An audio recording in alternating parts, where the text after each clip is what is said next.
Kuri rero twongera imibereho yacu uyu munsi nababwiye ko rwose nzabagaburira iby'umwuka kandi ngerageze no kubigisha no gutegura iby'umubiri. Uyu munsi nateguye inyama nziza, murabona ko ndi mu gikoni hano iwanjye. Hano ni mu gikoni, ni mu rugo. Mvuye ku kazi gasanzwe ariko ngomba gukorera abana banjye ibyo kurya. Umudamu wanjye nabwo yagiye ku kazi, agomba kuza agasanga ibintu bimeze neza, kuko njyewe nize ibyo kugaburira umwuka, niga no kugaburira umubiri wacu. Uyu munsi rero murambona hano yakwategurira inyama y'inka. Inyama mujya mwita ngo nintanyagirwa, iyo nshaka kubategurira uno munsi. Hari ukuntu umuntu arya inyama akumva si inyama, si n'isamake, si n'imboga, ariko inyama ubundi umuntu aba agomba kuyiteka nk'iyi ngiyi, yayirya nyene, za mbaraga zibamo, za vitamine, za proteine, za ntungamubiri zose zikaba zegeranya mu mubiri. Umuntu bwacya mu gitondo agiye ku kazi agakora adasinzira, agakora n'umurava, agakora n'imbago. Uyu munsi ndabigisha ukuntu bategura inyama y'intanyagirwa. Turi kumwe, kurikira hano. Ubundi mu gikoni ngiyi, reka ndebe iziko ryanjye ngiri. Ngomba kuyitegurira hehe? Ngomba kuyitegura kwipana. Ibirungo byanjye biri hehe? Ndabanza nyarukire mu murima wanjye w'igikoni, nzana ibirungo bitandukanye, ko hagomba kubonekaho n'imboga. Uyu munsi ntabwo ari inyama gusa ndabategurira. Turagiye mu karima k'igikoni. Hano iwacu bamaze kugoroba, ubu ngubu igihe kirageze. Inyama yari yose niba ugiye guteka inyama ujya wibuka sereri. Sereri ni ikirungo kitagomba kujya kibura mu nyama. Sereri ti hano ndahabona ti, iyo ndayifata ngiye hano. Hano hari akandi karungo bita gahumuza, ngaka hano ntago ndagasiga hano. Sereri nababwiye ko hano mfite sereri zitandukanye, ndashaka sereri ifite sereri yeze, ifite iteke niyo umuntu ateka hano. Mba narahinze rwose, narahinze mfite hano, mba mfite ibihingwa bifatika ku buryo nayibonye. Iyi ngiyi rero ndagenda nyihate, isigaye iteke rya sereri rino rishyire mu nyama. Nababwiye ko uyu munsi ntabwo ari sereri gusa, ngomba gukoresha n'amashu. Mujya mutegura ishufureri. Hano ni mu mwanya w'igikoni, reka nzajye mbereka ishufureri. Ishufureri nazo iraryoha. Ishufureri iraryoha iyo umuntu ayikoresheje ku nyama y'intanyagirwa. Ibyo byose ndabikura hano mu murima wanjye w'igikoni. Urabona ko ishufureri zanjye dore ngizi ko zimeze neza rwose. Ngizi rero nazijyana, abana banjye barazikunda, ariko iyo zitetse neza. Abana bazikunda iyo zitetse neza, iyo zitetse nabi ntabwo bazirya. Izi zirahagije. Murabona ko noroye n'inkoko zanjye nazo hano mu karima k'igikoni, ziba zaje kureba uko zimeze. Iyo nkeneye gukora keke cyangwa imigati, ibyo byose nibyo nzabaganiriza, nayo byo ndabikora. Reka dusubire mu gikoni. Za shufureri rero iyo umuntu agiye kuziteka, iki kintu, uyu mugongo wazo, uyu mugongo niba uri kuwitegereza neza, ntabwo ugomba kuwuteka, kuko uyu nguyu urimo amazi menshi, urarya mu menyo ukajya wumva hari ibintu bisigaramo. Urarufata ukarwoza, wamara kurwoza ko haba harimo imyanda, ukarwoza neza rugacya, kugira ngo imikungugu yose uyikuremo, cyangwa se imicanga n'ibiki byose. Hano iwacu haba imicanga myinshi. Iyo umaze kurugira gutya rero urabona ko ruroze neza, ugerageza gukuraho kino kintu, uno mugongo warwo. Hasigaye uba ufite n'agasorori nyine keza kabugenewe, ugashyiramo imboga zawe gutya, noneho zose ukazirangiza. Sereri rero ndavuga ko umuntu ayivanye mu murima nayo arayoza ikamera neza, kugira ngo bamaze kuyoza rero ugomba kuba ufite umushyo ukayihata, ugakuraho ino mizi yose ukayihata neza. Wayirangiza umaze gukuraho iyi mizi yose, ahasigaye ukayitema. Nababwiye kuko hano tugomba gutegura inyama y'intanyagirwa y'inka. Inyama y'inka y'intanyagirwa, dore ngiyi irategereje. Ipaniye yanjye nayo namaze kuyishyushya, amavuta nayo ngomba kuyegeranya. Ubwo inyama yanjye ndayikorera, ndayivana hano nyishyire hano. Nimara kuyivana hano nababwiye ko ngomba kwiyegereza. Iki ni ikirungo nababwiye kuko iyi ngiyi ari piwa yumishije. Ni amavuta ngomba kuyashyiramo hano, kabanza agashyuha. Iyi ni buto, ngomba kubanza kuyishyira ku ipanu yanjye, kabanza agashyuha. Ikindi kintu ngomba kwiyegereza ni umunyu, ikintu cy'umunyu. Umunyu urabizi ko nawo cyo burya umunyu nawo ni ikirungo. Mugomba kwishyiramo umunyu, shyiramo umunyu hose. Abantu rero bajya bapfa guteka inyama gusa, bapfa gushyira mu mazi gusa, wayirya uburyohe bwose ugasanga inyama bwashiriye mu mazi. Oya, inyama ugomba kuyirya. Nababwiye ko nzabigisha ijambo ry'Imana, ariko mbigisha no kurya neza, ko nibyo bituma tunaramererwa. No kurya neza biri mu bintu bituma umuntu arama. Mwibuke no muri Bibiliya hari aho tubona kuko abatambyi babashakiraga inyama imeze neza bakayirya, bamara kwirya bagashima Imana. Ubu rero iyo umaze gushyiramo umunyu gutya, shyiramo umunyu, ntabwo urekera aho ngaho. Amavuta ngomba kuyashyiramo n'ayandi y'inka. Aya ngaya nababwiye kuko nayo bita bata. Ntabwo ndabona ururimi rwayo mu Kinyarwanda, ariko nzarushakisha. Ariko ubundi bakunda kwita ngo ni bata. Ubwo gira gutya, ubona nyine ukuntu agahita ko atangira. Hano ngomba kuba mfite imashini izamura umwuka, kuko hano ni mu nzu, kugira ngo umwuka utaza mu nzu. Noneho ndangije rero iyi nyama yanjye icyo nyikorera ni iki, ndagerageza ngashyiraho ikirungo cyanjye cyitwa pavuro yumishije. Hari abajya bayita mu Cyongereza ngo ni black pepper. Ubwo rero ariko iwacu tuyita mu by'ukuri pavuro. Rero maze gushyiramo pavuro yanjye, ikindi nkora reba kuko aya mavuta yanjye yahiye. Urabona kuko ari kwitegura gushya. Nafashe buto nyivanga n'amavuta bita bata, bamwe bakoresha mu ku.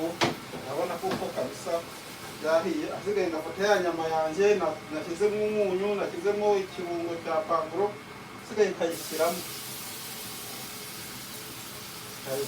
gutya. Ugashyiramo neza ugashya. Iyo utitonze uranashya rero. Nta mikino mu guteka. Iyo umuntu ari guteka agomba kwitegura byose. Imboga zanjye ziri hano, ibirungo nabyo ngomba gutangira kugira ibirungo bike bike negeranya. Ariko igihe cyose umuntu ari mu gikoni agomba kuba afite hano, haba hari indobo yanjye yo gushyiramo ibintu byose by'imyanda yo mu gikoni, yakuzura akajya kubimena muri gasasiro. Mwabonye kuko bityo umurima w'igikoni akenshi gukomoka ibisigazwa tuhata. Ahantu haba hanze ho kogereza, ikintu cyose utari gukoresha ugishyira ahantu ho kogereza. Ubwo rero iyo urangije igihe cyose umuntu uri gukora mu gikoni agomba kurangwa n'isuku. Niyo mpamvu mvuze ngo aka gatambara ko mu gikoni uba ugomba guhora ugafite. Iki ngiki nagikatiyeho inyama, ugomba kubanza kucyoza kugira ngo wongere ngikoreshe. Nkacyoza, narangiza nacyo ukagihungura. Nacyo mutako ngihungura. Agatambara ko nababwiye agatambara gafite umurimo ukomeye, nkakigaruza hano. Ubu ikintu gisigaye kigiye kongera gukurikiraho ni cya kirungo cyanjye. Nacyo ndoza icyuma, maze kugikatisha inyama, ngomba kucyoza nacyo nanjye ndagicyoza ndagihungura neza. Asigaye ngafata ya seleri yawe hano mfata ikindi kirungo. Iki ni ikirungo cyiza cyane ngira ngo muracyitegereza, ni ikirungo cy'ubwoko bwiza cyane murakibona. Iki ngiki rero ndagikunda cyane, gituma kirahumura cyane, murakibona ukuntu kimeze, kirahumura cyane, gituma ibyo kurya biteka bihumura. Ubwo rero ndagifata nkagikoraho, kirahumura cyane. Ndagifata nkagikuraho dukeya, noneho nkagisubiza muri firigo. Umaze kugisubiza, iyi nyama rero ugenda utungana ko nyine ihindura ibara, ugenda utungana nabyo kuko ihindura ibara. Uko mu bintu ugomba gukora nuko sinzi niba uri kuyireba hano niba uri kunyitegereza urabona kuko yahinduye ibara rwose. Urayihindura ko ibigomba guhindura ibara byanze bikunze kugira ngo bimere neza. Utahindura ibara ntabwo wayihindura, ariko iyo umaze guhindura ibara uba ugomba kuyihindura. Urabona ko rero ubu ngubu yahinduye ibara, ugomba guhindura ibara. Aya mavuta iyo nk'icyakora atuma inyama uhoze muri ako safuriya ugomba koga. Mu gikoni hagomba kuba hari amazi. Udafite robine mu gikoni ugomba kuba ufite byibura ya jerekani. Iwacu dukunda koresha amajerekani, wakoresha ya jerekani igira robine ikaba yuzuye amazi ukabikarabisha. Ntabwo ari ngombwa ngo ufite byose, ntabwo ariko abantu bose ubibonera kimwe, bigenda biboneka gakeya. Ntabwo ko ngomba gutunganya seleri yanjye. Hano imboga zanjye zirahari, igitunguru cyanjye kirahari. Ubu ngeze mu mwanya rero wo gutunganya iki, ngeze mu mwanya wo gutunganya ya seleri yanjye nababwiye. Ni ukuyifata umuntu akayikataguramo dutoya. Icyuma nacyo ugomba kumenya kugifata ukagiha kontorore, ukagifata gutya. Hari abajya bagifata gutya cyangwa gutya, icyuma ubundi ugifata gutya ukagifata. Wagifata nyine ukabona amaboko hano, wagifata ukumva nyine wagifashe ku buro, noneho ukagira gutya. Ugomba kugifata ku buryo kigucika cyangwa ngo wumve kiri kuvuga. Ugomba gufata icyuma ku buryo uri gukata ikintu icyo ari cyo cyose uri gukata, wumva nyine uri umuntu uzi gukata. Ubwo iyo urangije gukata, hano hari ti nayo ni ukugira gutya ugakata. Hano hari igitunguru. Ibintu byose uri kubikata ugomba kuba ufite akantu ko kubishyiramo, ko mu mwanya biraza kujya mu nyama. Hano hari igitunguru. Navuga ko igitunguru ntabwo wagikata, ugomba kubanza kugisatura. Wamara kugisatura ugakuramo ibingibi bidakoreshwa. Ibingibi ubiriye ntabwo wakumva amenyo atari kumva neza. Ugakuraho imyanda yose. Igitunguru umaze kugikata kukigira gutyo urabibona, ukuraho utu twose. Noneho ushaka kugira ngo igitunguru gikate neza, icyuma navuze ko ugomba kuba wagifashe gutya ku buryo ukagira gutya. Ntabwo igitunguru ugomba kugikata umwanya munini cyane. Warangiza ukugira gutya rwose, yavuga ati umuntu ataye nk'icyuma. Icyuma ukagikoresha kumva nyine kiri mu maraso yawe.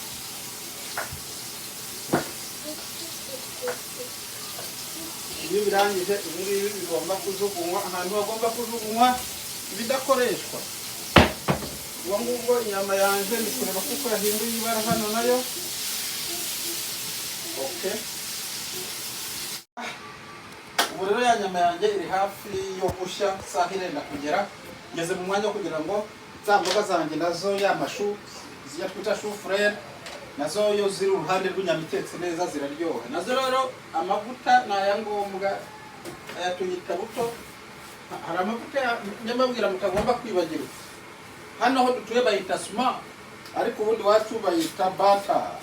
Amavuta akomoka akundi ni ibikomoka ku nka. Ubwo rero n'ubundi nayo uba uyifite hano, niba ushaka guteka inyama ntabwo ugomba kwibagirwa aya mavuta. Atuma imboga zose utetse zimera neza. Urumva ko ukagera mu ipanu nyine agatangira akaririmba, tangira ukumva umuziki rwose, kandi agomba guhora abitswe muri firigo. Icyuma cyanjye gihora kuba gicyaye yumva umuntu. So imboga zanjye ngizi nazironze, zimaze akanya zironze, nta mucafu n'umwe wo hanze urimo, nta mukungugu, nta mucanga. Ubwo rero iyo zimaze kumera gutya ndazizana ukazishyira hehe, urumva kuko ya mavuta yanjye abonanye nazo zitangiye kuririmba. Iyo turi gukaranga rero imboga zacu nk'uko zamaze kumera neza, wibuka iyi tungurusumu. Tungurusumu rero uyitunga ku ifurusheti yawe gutya, ntabwo uyikatagura. Nta tungurusumu ijya mu mboga, ukayigira gutya, usigaye akaba ari urajya uhinduza icyo twita impumuro yayo. Zino mboga rero tugomeza, nababwiye ko ufata ifoke yawe ugashyiraho iyi ngiyi tungurusumu yawe, ntabwo ivaho, zirinda zishya. Urabona ko rwose zigeze igihe cyo gushya. Reka ndebe ko zahiye, urabona ko uruboga rwose rurahiye. Reka numve.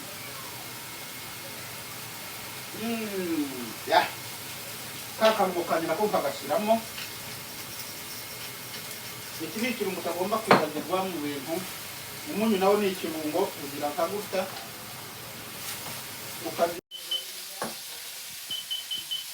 urabona ko rero hano imashini yanjye irimo irampamagara ko inyama yahiye. Isaha iruzuye, rekaze ndebe mu mashini imboga nazo zahiye. Ya mashu yanjye nayo yahiye. Ndaterura nashyire hano ku ruhande, mfunga imashini. Urabona ko amashu yanjye yahiye. Sigaye numva imashini ndebe ya nyama nashyize mo hano, ndebe ukuntu bimeze. Ugomba kumenya ko hashyushye cyane, ugomba kwitabaza agatambara ko mu gikoni igihe cyose.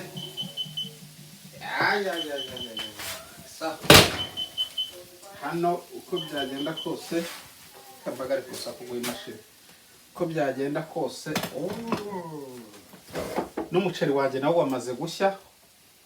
Nzabigisha ukuntu batunganya umuceri. Umuceri wanjye nawo wamaze gutungana, nzabigisha ukuntu bateka umuceri. Inyama yanjye murayireba hano, yahiye rwose, yahiye. Kaze nyibereke inyama. Ubundi rero ntabwo ugomba kurya inyama. Inyama yo yahiye ihindura ibara. Urayibona ko iyi nyama yahinduye. Icyo bajya bavuga rero ngo umuntu ugiye kurya neza inyama arayifata akayikata, urayibona ko yahiye imeze neza. Ubwo rero hari umwana uri kumpamagara ambwira ko akeneye ibiryo, ngomba guhita kumwarurira kanya, kareba ikintu naruza. Umuceri kiri hehe? Hano kirahari. Hano rero murabibona ibiryo birahiye. Izi ni za mboga nababwiraga. Iyi ni inyama, murabona ko imeze neza. Uyu ni umuceri umeze neza. Igisigaye rero ubu mu mwanya ngiye gukora isosi ikomoka kuri iyi. Ntabwo ari isosi mu mwanya, ndayitunganya. Reka maze nkore isosi. Murabona ko rero ya nyama yanjye yahiye, nyikuye mu byo nayitetsemo. Ubu ngiye gukora ikintu bita isupu. Urabona ko rero ya nyama yanjye nyikuye mu supu yayo. Isupu nyishyize hano ku muriro, nyishyize ahantu ahangaha imeze neza ngo ituze iturire. Hano ndeba muri firigo yanjye ikintu gituma isupu imera neza. Hano bafite ikintu bita ni ikirungo kibyimbisha isupu. Ninjyewe ukikorera. Ni ugufata ya mavuta y'inka naberetse ya sumo, ngafata n'ifarine, ariko ubwo nzabereka ukuntu nacyo ngitegura. Dore ukuntu gisa. Urabitegura ukakibika muri firigo yawe, asigaye ukagikuraho gakeya. Bakita ikirungo kibyimbisha isosi. Isosi waye tugishyizemo, isosi irabyimba nyine, umuntu yajya yirya ntagire ngo ari kurya amazi. Ndagira gutya ntago urabona ukuntu kiba cyarakomeye nyine, ariko nzabigisha ukuntu iki kirungo nacyo bagikora gituma isosi ibyimba. Nzakibigisha ubutaha. Wowe maze kugikoresha ngisubiza muri firigo yanjye kikagumamo, ariko nzabigisha ubutaha ukuntu gikorwa. Ubwo rero hano nta kindi kintu nkora, ndaza ngafata